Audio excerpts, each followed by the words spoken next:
Because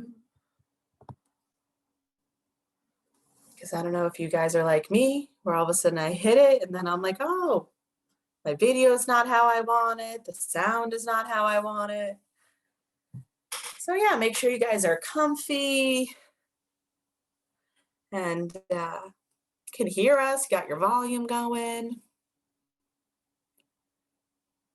Awesome. As more people are joining our room, I'm going to kind of start because I know you guys are not here to see me. So welcome everyone to National Park Service Presents. If this is your first time here, welcome. If it's your second time or more, welcome back. You've been with us since the very beginning. This is something that we've been doing. We used to do physically in the branches, and then a pandemic happened, so we took it virtually. And starting from January, we've been here every other Tuesday evening at 6 p.m. Like I said, we started in January, and this portion is wrapping up April 27th. So after this, we do have 2 more, but don't fear, we're coming back for the fall, so definitely look out for those. National Park Service Presents is a series that is near and dear to all of our hearts. It covered a whole multitude and is covering a whole multitude of topics, but you'll notice the BPO's overall programming theme of repairing America, mainly focusing on inequality and race, kind of weaving itself throughout. Before we get to our main topic today, I do want to go over some of our Zoom staff, because who doesn't love Zoom things? We are recording. This is so exciting. This is something we started halfway through the series. And as of the other day, they are on YouTube. I'm pretty excited because it took some time, but they are up there. And this one will be up there as well. So if you can honestly just Google Boston Public Library YouTube, and you will see them on their very own playlist. Oh, you will notice actually that we have captions on. If you're not feeling the captions, at the bottom of your screen, you can see live caption. It's like a little box that says CC. You can click on it and hit hide subtitles. So you can hide them and it won't affect anything. And if you would like to ask questions, as you can see in this webinar, we don't have a spot for Q&As because we want everyone to kind of chat together. So at the bottom of your screen as well is the chat bubble. You can ask your questions throughout. Please be aware of who you're asking them to. It can either go to all panelists or all panelists and attendees, meaning everyone here watching can also see your question and like maybe talk and, gather some combo. We love a good combo. But don't fear, someone is moderating the chat, and that is Ranger Jocelyn. I don't know if you remember her from the talk from, I believe it was Beyond the 54th. She's amazing, and she will also be here. Most of the questions most likely will be asked at the end, so don't feel like you're being ignored. I promise she will pop back up and ask questions. And at the very, very end, when you leave tonight, there will be a survey that pops up. And please, if you have time, please take it because we'd love to hear your thoughts. I have talked for some time. So without further, there I am. That's why I don't talk for long periods of time. Without further babbling, there we go. From me, here is Ranger Amelia, and she is presenting on Equal to the Occasion, Boston's Women in the Underground Railroad. Take it away, Amelia. All right, thank you, Karen. So I'm going to go ahead and share my screen with all of you. All right, so as Karen mentioned, my name is Ranger Amelia. I work for the National Parks of Boston. We are part of the National Park Service. There are actually 3 national parks in Boston. We have the Boston Harbor Islands, which you see on the right-hand side of your screen. In the center, we have Boston National Historical Park. And then on the left-hand side of your screen, you see Boston African American National Historic Site. And the history we're talking about today is going to deal really closely with the work that's done at Boston African American. So we're going to be talking about Boston's women in the Underground Railroad. We're going to be focusing on the period of time from 1830 to 1860 tonight. So traditionally, the Underground Railroad is defined as a network of safe houses and people that led from enslavement in the South to freedom in the North. In the past, this network has been gendered by historians as very white, very male, and freedom seekers would have slowly and covertly worked their way along this network until they reached freedom in a free state in the North or in Canada, thereby becoming a free person. So that's what those arrows on the map represent. They represent all of the different routes that people took out of enslavement to freedom. I'm actually going to work with an expanded definition of the Underground Railroad. So we know that the Underground Railroad was in fact supported by a really complex network of individuals, organizations, homes, fundraising, and events. And while historians in the past have defined contributions to the Underground Railroad specifically as work with a safe house or a freedom seeker, I'm going to define it as a contribution to the Underground Railroad as being a contribution to any portion of that network. So essentially, if you're contributing to the abolitionist movement, that can be considered a contribution to the Underground Railroad. And that's one of the ways that we see this network start to move from very white and very male to a lot more diverse and inclusive with women. So there's three ways we can really classify these contributions. The first is bearing witness. So this really means attending any major events related to the Underground Railroad, creating a written record of them that could be in a personal or a public place. The second is organizing, so establishing or joining organizations that are working to end slavery or to aid freedom seekers. And the third is that more direct action that we're all more familiar with, aiding fugitives. So that one is more aligned with the traditional definition of the Underground Railroad, and that's taking direct action to help freedom seekers, such as operating a safe house. So what I'm going to do is I'm going to present a couple examples to you from each of these categories to really give you a better idea of how women are fitting into this narrative of the Underground Railroad in Boston, and to help you see those different ways that they are contributing here in Boston. So let's start with the first one, bearing witness. I want to use the example of the Fugitive Slave Law. So in September of 1850, President Millard Fillmore signed the Fugitive Slave Law into existence. It was the final component of the Compromise of 1850. Now, the Compromise of 1850 is a much larger piece of legislation. Essentially, what's going on is we have several states joining the Union at this time. The debate is, are these going to be free states? Are they going to be slave states? There's a really precarious balance of slave states to free states in the country at this point. And no one really wants to give up that balance. We don't, if you are a slave state, want those free states to have a majority in Congress, because then the whole country is going to slowly move towards free states. And the same is true of the free states. They don't want the slave states to have a majority because they don't want to see the whole country going that way. So the Compromise of 1850 includes a bunch of different pieces of legislation to kind of balance out the entry of some of these states as free states and slave states. And one of those really big concessions is the Fugitive Slave Law. So prior to 1850, if you were a freedom seeker enslaved somewhere in the South and you escaped to a free state, you became a free person. The person who once enslaved you did not have a legal or a federal right to come and take you back into enslavement.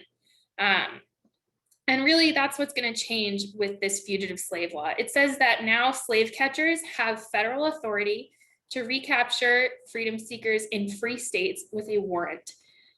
These slave catchers, they are federal marshals. These are men with badges. They work for the government. They can deputize citizens to help them. If as a citizen you are deputized and you refuse to help, you can be thrown in jail for 6 months and fined up to $1,000, which is almost $30,000 today. So it's a really heavy penalty. Now, if you're a freedom seeker and you are captured by a slave catcher, you're taken to trial. And when you get to trial, you are not allowed to speak in your own defense. So you're really not assumed innocent until proven guilty. The judge who hears your case, they're paid $5 to declare you a free person and $10 to declare you enslaved. So there's this built-in bribery system to the legal system at this point. So unsurprisingly, the Fugitive Slave Law becomes this real turning point in the abolitionist movement, particularly in a state like Massachusetts, that is a free state at this point, and that holds these pockets of abolitionists. Now, when this happens, we have a meeting almost immediately that takes place at Faneuil Hall.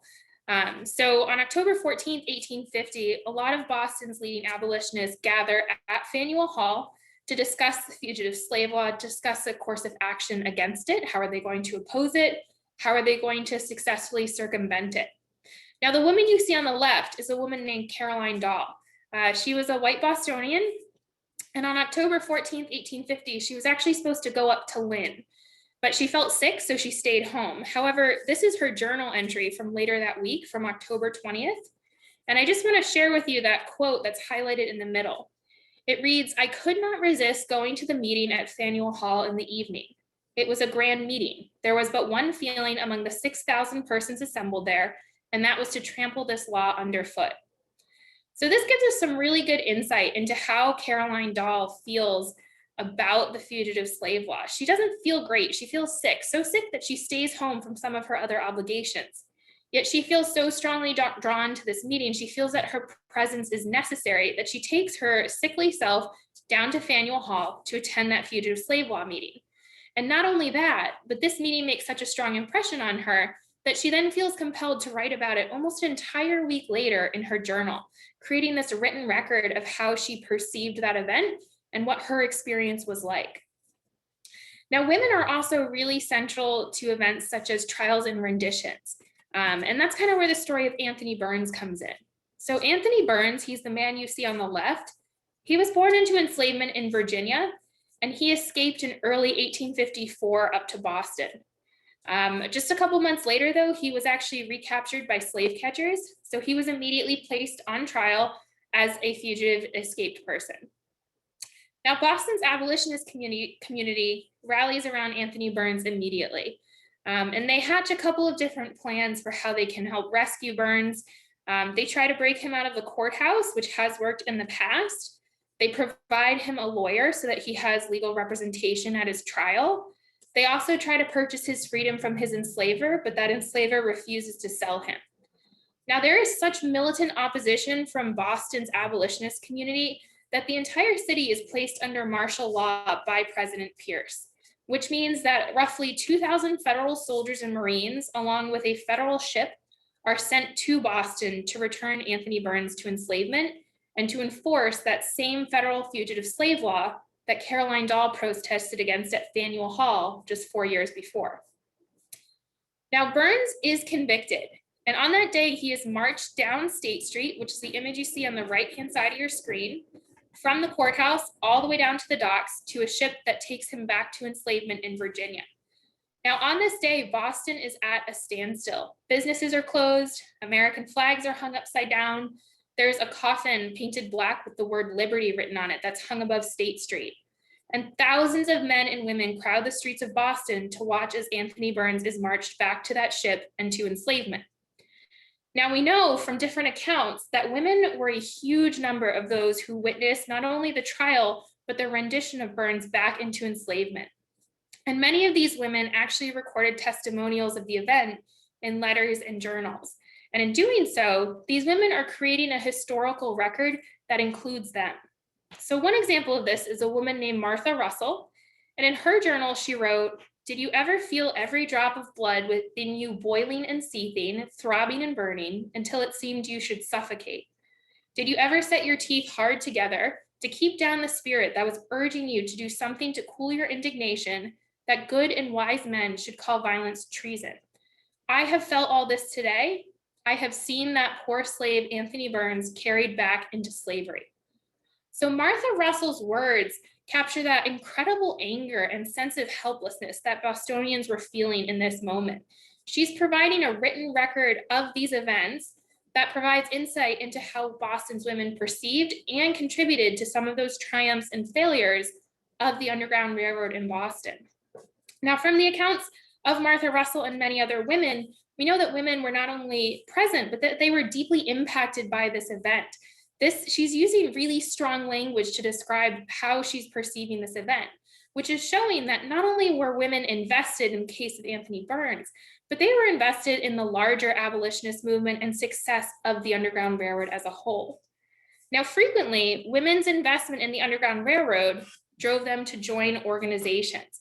And that brings us to our second category of a contribution, which is organizing. So women frequently joined existing anti-slavery societies. In some cases, they were not allowed to join certain societies because they were women. So in that case, they established their own. So before you see a couple different examples of early anti-slavery organizations founded by men and women. So the first is the African American Female Intelligence Society. That's the one in the center of your screen. Now, this was a benevolent society. It comes about in the 1830s. They're sponsoring political lectures, discussions. They're providing health insurance and other forms of social welfare to their members, who are largely women, in the 1830s. So they're really providing a sphere for Black women to become more active in their communities and in that political sphere, which has been really inaccessible, not just to white women, but to Black women as well. Now, the second I want to point out to you is on the right-hand side of your screen, and that's the Freedom Association. This was founded in Boston in 1842 by a group of Black men and women. Now, in their constitution, they state that the object of our association is to extend a helping hand who may bid adieu to whips and chains, and by the welcome light of the North Star, reach a haven where they can be protected from the grasp of the man-stealers. So they're setting out a really ambitious goal. But the other thing that's interesting about the New England Freedom Association is that their board of directors includes two women, Mary L. Armstead and Judith Smith. So this shows us that not only are women key members and founding members of this organization, but they hold leadership positions within it, which means they have a voice in the direction and the work of this organization. Now, the third one I want to point out is on your left, and that's the Fugitives Aid Society. And this was an organization founded solely by Black women. It exists during the Civil War, so think early 1860s. This group meets at the African Meeting House on the north slope of Beacon Hill, and they're collecting money and clothes to support freedom seekers arriving at the lines of Union soldiers in Washington, D.C. So this one is really interesting because it shows how these women are part of a national network to support the Underground Railroad. They're based in Boston, but they have connections throughout the United States. Now, one of the best examples and one of really the most impressive of these organizations was the Boston Female Anti-Slavery Society. So this was founded in April 1834 by a diverse group of women, both Black and white. And during the 1830s, it does become one of the nation's leading anti-slavery societies. This is not just an anti-slavery society that's a leader among women's organizations. This is among men and women's organizations on a national level. Now, on the left, you see their constitution, and it reads, believing slavery to be a direct violation of the laws of God and productive of a vast amount of misery and crime, and convinced that its abolition can only be effected by an acknowledgement of the justice and necessity of immediate emancipation, we hereby agree to form ourselves into a society to aid and assist in this righteous cause as far as lies within our power. So these women are setting out really ambitious goals. They're advocating for immediate emancipation. They want the end of enslavement now. They're using very powerful language. They write that slavery is a direct violation of the laws of God. This is a really powerful moral argument in 1834. And I think that this constitution is really reflective of the women who founded this organization. Now, one of this organization's major contributions to the Underground Railroad was fundraising. This is one of the things that women are really well placed to do in the 1800s. So one of the ways that the Boston Female Anti-Slavery Society goes about this is through the Anti-Slavery Bazaar. Now, this is an annual fair that sells imported goods from Europe between Christmas and New Year's every year. And it actually continues long after the Boston Female Anti-Slavery Society fractured and ceased to be one of the leading organizations. The funds that are raised by this anti-slavery bazaar, they go to support lectures and publications for the much larger American Anti-Slavery Society. So we see too that these women are finding a way to amplify their work through larger organizations, through organizations that might be run by men. The other thing, though, is that they kind of get invested in the legal affairs of slavery. So in 1836, they hire a lawyer to successfully defend an enslaved girl named Med. So Med was actually 6 years old in 1836. She was enslaved to a woman named Mary Aves Slater in New Orleans. And in the summer of 1836, Mary Slater came to Boston to visit her father, Thomas Aves, and she took Med with her. We don't know exactly why she took Med with her. She decided to bring her enslaved girl with her, and she leaves Med's mother in New Orleans. So the Boston Female Anti-Slavery Society learns pretty quickly that there is an enslaved child being held in Boston in the residence of Thomas Aves. And member Lydia Maria Child actually recalled that we obtained all the evidence we wanted, carried it to a lawyer who petitioned for a writ of habeas corpus. The judge granted the petition, and the man who held little Med in custody was brought up for trial. So in this case, they are successfully hiring a lawyer to defend and free Med from enslavement. So they directly removed a person from slavery, which is really impressive. Now, some of the other things they did, they regularly hosted lectures with famous abolitionists. William Lloyd Garrison was known to attend their meetings. George Thompson, who is a leading British abolitionist, he speaks at one of their meetings. They are prolific petitioners. So these women are coordinating multi-state petition campaigns for the abolition of slavery. Now, during their first year of petitioning, which was 1836, the women actually collected twice as many signatures as their male counterparts did. So we see not only that these women are really successful at what they're doing, but that they're not just working within a vacuum. These are women who are actively seeking out allies to collaborate with. And although they're not always welcome in established anti-slavery organizations, they're finding a way to work in tandem with other organizations and individuals to magnify their impact on the success of the Underground Railroad. And in many cases, women actually took a little bit more direct action to help freedom seekers, which brings us to our third category, aiding fugitives, and the story of Harriet Hayden. So Harriet Hayden was born circa 1816 into enslavement in Kentucky. While she is enslaved, she marries Lewis Hayden, who becomes her husband. And in 1844, Harriet and Lewis decide that they want to try their luck on the Underground Railroad to see if they can achieve their freedom.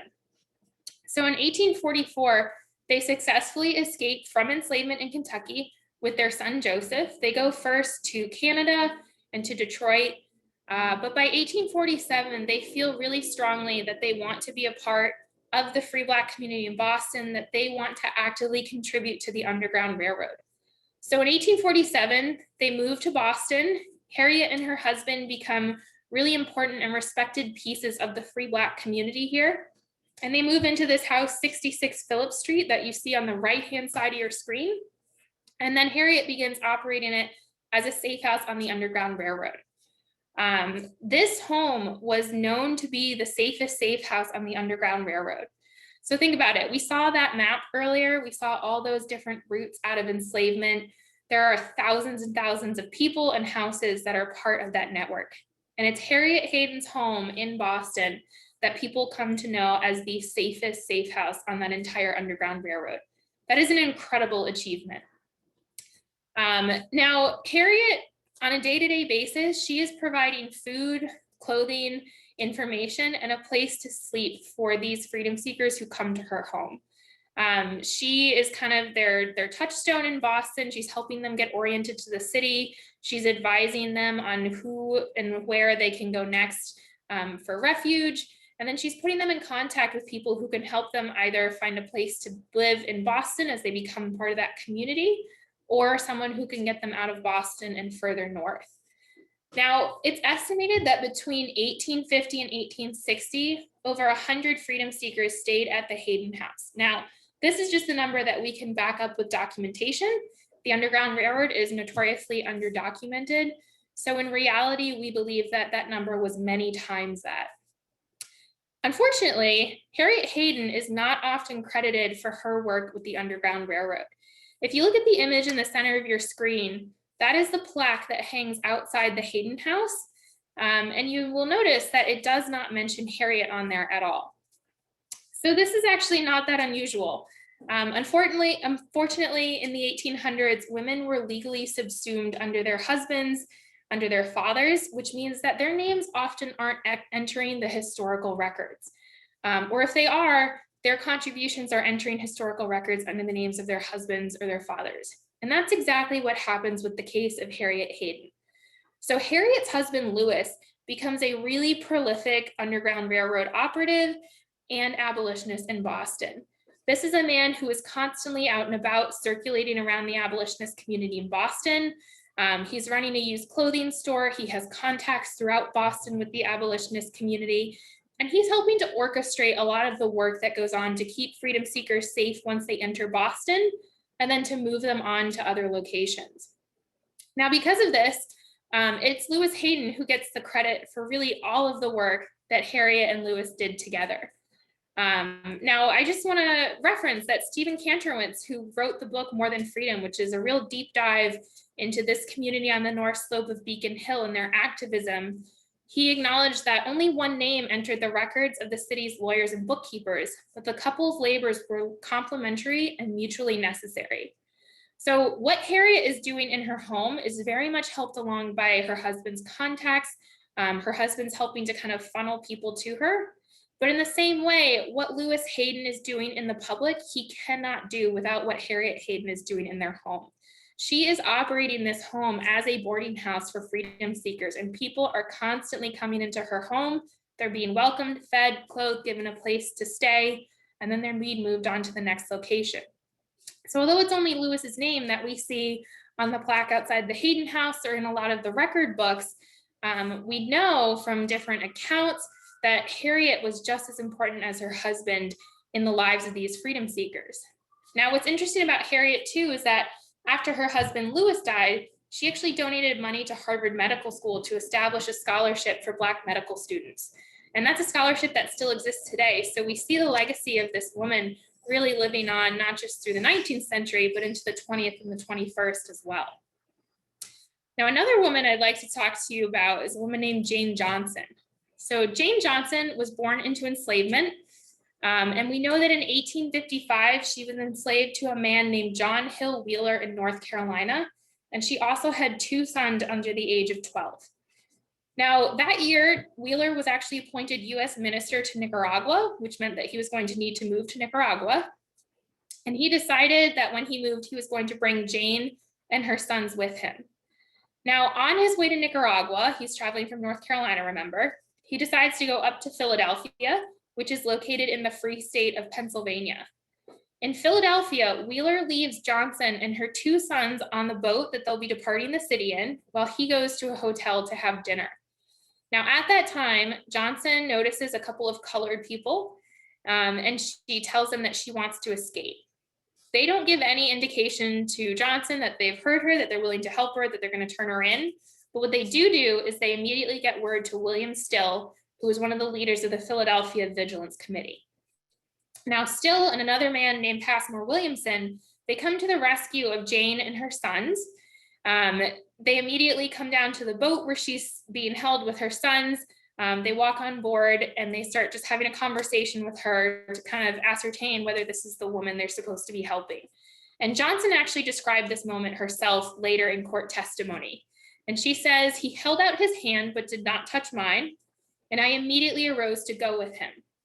I took my oldest boy by the hand. The youngest was picked up by some people and became very much alarmed. And I proceeded off the boat as quickly as I could, being perfectly willing and desirous to go." And that is the moment that makes Jane a free woman. After becoming freed in Philadelphia, she eventually makes her way on the Underground Railroad up to Boston, where she very quickly becomes a part of the free Black community there. So the images before you are actually images from the account book of the Boston Vigilance Committee. Now, the Boston Vigilance Committee was an organization primarily of men, although we know they did also work with women, that really just tried to keep tabs on slave catchers who were in Boston, as well as on freedom seekers. They are raising money to help these freedom seekers. They're trying to kind of act as a buffer between freedom seekers and slave catchers. And this resource is really incredible because it records part of the financial transactions of this committee. There are 11 years of records for the Boston Vigilance Committee. And when you examine them a little more closely, you realize that there's actually a lot of women cited in these records. So these 2 pages, if you look at the highlighted sections, the first one reads, "William Mannix for board of Jane Johnson and 2 children, shoes and other expenses." And that's on November 10th of 1855. So William Mannix is being reimbursed for hosting Jane Johnson and her two sons in his home. And then we can see that he also purchased some shoes and other things for Johnson and her children. Now, what's really interesting is that just a couple of months later, in January of 1856, that second highlighted area, it reads Mrs. J. Johnson boarding blank Brown. So we don't know what Brown's first name is, but we can safely assume that Brown was a freedom seeker, which means that almost a little less than 2 or 3 months after she becomes a free woman and is living in Boston, Jane Johnson has found a place to live with her children. She's become a really central piece of this free Black community, and she now feels empowered to open her home to freedom seekers. So we see this incredible transition of Jane Johnson from an escaped fugitive enslaved person to an operative on the Underground Railroad. And this is also not just a one-off occurrence. So Johnson, in 1857, she marries a man named Lawrence Woodfolk. And if you look on the right-hand side of your screen, that highlighted area reads, Jane Woodfolk for boarding George Thompson and Henry Wilson from Richmond, Virginia. So we know that Jane takes the name of her new husband, Lawrence Woodfolk, and then she is credited for helping those two freedom seekers from Virginia. Now, as a survivor of enslavement and escape, Johnson repeatedly risked her own freedom and security in the hopes of extending a chance to others who were escaping from enslavement. And Jane Johnson is really just one example of the women who directly aided freedom seekers in Boston. Now, within the account book of the Boston Vigilance Committee, there are over 20 different women who are recorded for their work with the Underground Railroad over the course of that 11-year span of that financial record. So I want to share with you these couple of images. This is 3 separate pages from the Boston Vigilance Committee. We have kind of moved across several different years here. So on the left, you see a record from 1850. That's actually the very first page of the Boston Vigilance Committee's account book. What's really interesting about this page is that we see the same woman credited twice, and that's Isabella Holmes. Now on this first page, Isabella Holmes is reimbursed in November of 1850 and December of 1850 for boarding freedom seekers in her home. What's crazy is that that first one is for 12 different freedom seekers. So Jane Johnson, just in the month of November, maybe October 1850, she's taking 12 different people into her home. That is an incredible amount of work and dedication to the Underground Railroad. She is changing the lives of those 12 people forever. If you look a little lower, you see that it reads Isabella Holmes boarding George Newton, fugitive. So in December, again, just after Christmas, she's reimbursed for keeping another freedom seeker in her home. Now the pages in the center and on the right, in combination with Isabella Holmes, they represent 9 different women who are credited for aiding freedom seekers in Boston. Those women are Isabella Holmes, Clara Vaught, Mary Keogh, Margaret Irwin, Sarah A. Taylor, Adeline Skeen, Cornelia Atkins, and Jane Woodfolk again, and then Elizabeth Gilmore. So this really helps to give us an idea of how central to the Underground Railroad in Boston women were. Now, these are women who are risking their own safety and freedom in a courageous effort to extend help to freedom seekers across the nation. And they really do stand as the embodiment of what an activist can and should be. Now, here's what I would like to leave you with. This is a list of women's known contributions to the Underground Railroad in Boston. You can see it's broken up into different organizations they formed or were a part of, different events they took place in. So these are events that they're recording testimony of, and then individual women. This is not an exhaustive list. It is constantly evolving, but what I think is really important about it is that it's really substantial. When you look at this list, you realize the many different areas, organizations, events, and people who were women who were involved with the Underground Railroad in Boston. And from this, we start to realize how central these women were to the Underground Railroad and how critical their work was. Now, it's critical that historians do continue to seek out these daring women and reframe the Underground Railroad as a national network credited and supported by a diverse group of men and women. as opposed to the older appearance of the Underground Railroad, which was more of a white male network. We know that to be a really inaccurate representation of the Underground Railroad. We know that this is a network that Black men and women are very invested in. And we know that as a whole, women, not just in Boston, but throughout the rest of the United States, are very actively contributing to the Underground Railroad. Of course, because they are legally subsumed under husbands and fathers, their names aren't appearing as frequently in the records. But when they do appear, they appear often through those private letters, journals, diaries, financial records like the Boston Vigilance Committee's account book. And from these records, we can extrapolate how central these women were to the Underground Railroad in Boston. Thank you.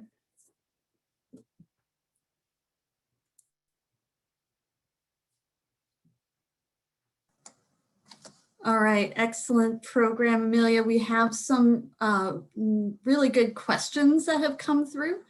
And one of the questions that was asked was, what specifically made the Hayden House such a safe place for these freedom seekers to take a moment, either coming into Boston or as a pause on their way to another location? That's a great question. There's a couple of things that make the Hayden House really safe. One of the first is its location. If you were to walk up to the Hayden House in Boston, you would note that it is in the middle of Beacon Hill. It's really in the heart of that community. The community that lives on the north slope of Beacon Hill, it is a free Black and immigrant working class white community. It's very tightly knit. The people who live in this community are really dedicated to keeping freedom seekers safe, to keeping their neighbors safe. So this is a group of people who are paying attention to the people who are walking through their community. They're making note of slave catchers as they wander through Beacon Hill. We have accounts of people physically ousting slave catchers from this community. So the community is one of the first things that makes the Hayden House really safe.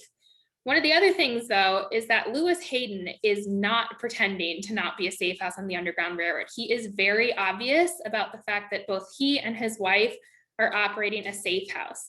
And in particular, there's a story of a couple named William and Ellen Craft, who they come to Boston just after that fugitive slave law is in place. And Ellen is holed up at the Crafts at the Hayden House when slave catchers come looking for the couple. Now, Lewis Hayden, when he opens the door, he answers the door with a loaded shotgun and a lit candle. And he has some very strong words with the slave catchers. But he essentially tells them, you know, if you try and arrest anyone from my home, I will drop this candle.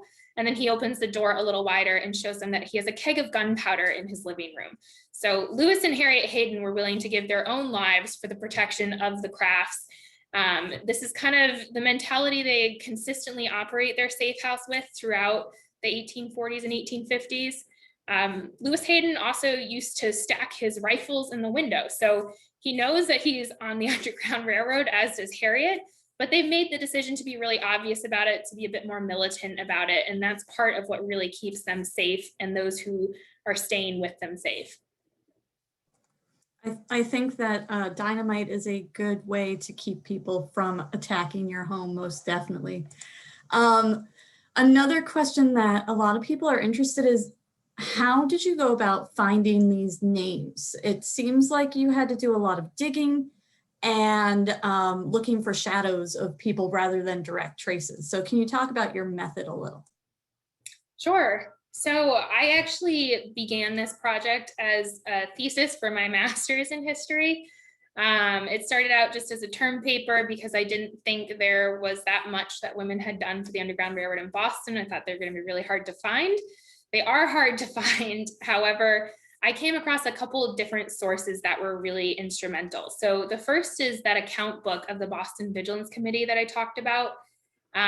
We have a copy of the account book on hand. There's a digital copy too that you can access online. But we hadn't really sat down and gone through it line by line to see it just who these people being credited were. Often we'd gone back and referenced the account book when we knew there was a specific person we were looking for, such as a Lewis Hayden, but we had never just gone through and looked at who every person was. So a lot of these women I pulled from the account book. My colleagues have also been really helpful. And as they've come across people in their own research, have passed their names along to me, and I've dug a little more into them. People's names come up in different accounts of abolitionist events. So Martha Russell, her work I came across because it was referenced in a book about Anthony Burns' trial and return to enslavement. If you go through Digital Commonwealth, which is kind of a collection of digital primary resources, you can find a lot of different letters and journals and excerpts. Historical newspapers have really been a great place to dig for women's names. The Library of Congress, I found stuff there, but really just a lot of time and meticulous research. Often if you find a particular event, such as Anthony Burns' trial, and you start looking at different accounts of it, it references different people. You can kind of extrapolate who you think might have been in an area because of the timing. So just a lot of digging through secondary sources to find the primary sources, and then historical newspapers and the account book have been really central to that. You have to love primary source documents. So somebody has asked, do you have addresses for the homes where these women lived and saved the enslaved? And kind of as a piggyback to that, what are you hoping to use this information for in the future? What type of programming or more research that you think needs to be done? Great questions. We have some addresses. So one of the tricky things is that a lot of the streets in Boston, particularly in Beacon Hill, have been renamed. In some cases, they've just been slightly reconfigured, and there's been houses taken down and new ones built in their place. So there are some women such as Jane Johnson, Clara Vaught, Eunice Russ Ames, Amos Davis, that we have the locations of their homes. A lot of these women are really hard to find in historical records. So a lot of these women appear a couple of times in Jackson's account book, but if you start digging through, say, like Genealogy Bank or Ancestry.com, and you start trying to trace these women, it's really hard to figure out where they came from, how old they were. These are not people who often want to be recorded or who are being prioritized by the government to be recorded. A lot of these women are women, they're poor, they're uneducated, they are Black. So that's not necessarily a group that lends itself to being recorded in a census or who the government is really seeking out to record in their census. So a lot of these women are really difficult to trace in records, and sometimes the only record we have is the account book.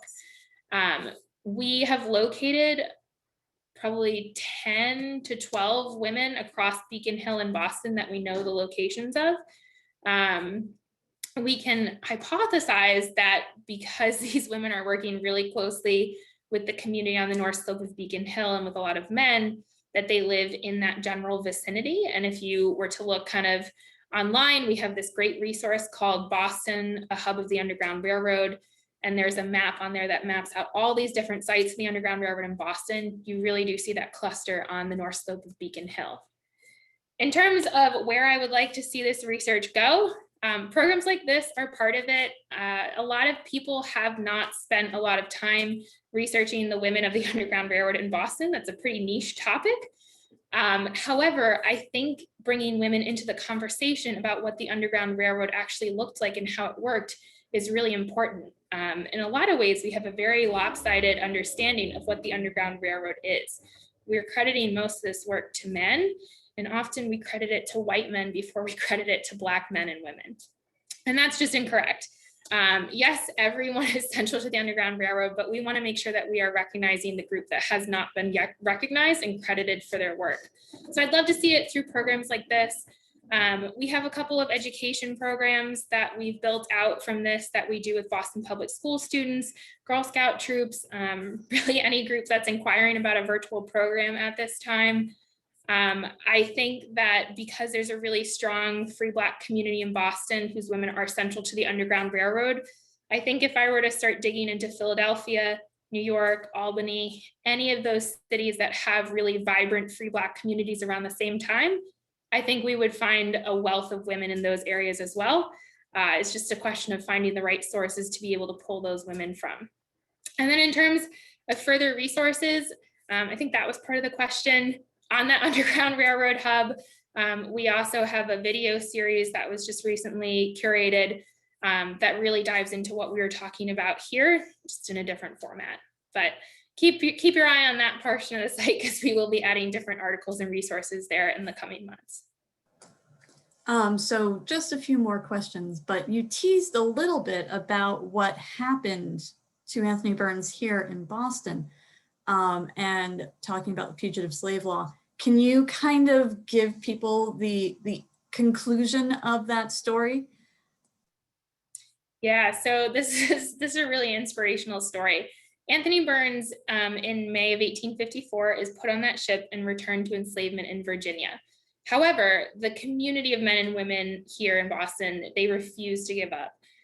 They actually, over the next couple of months, they continue raising money to purchase Anthony Burns' freedom.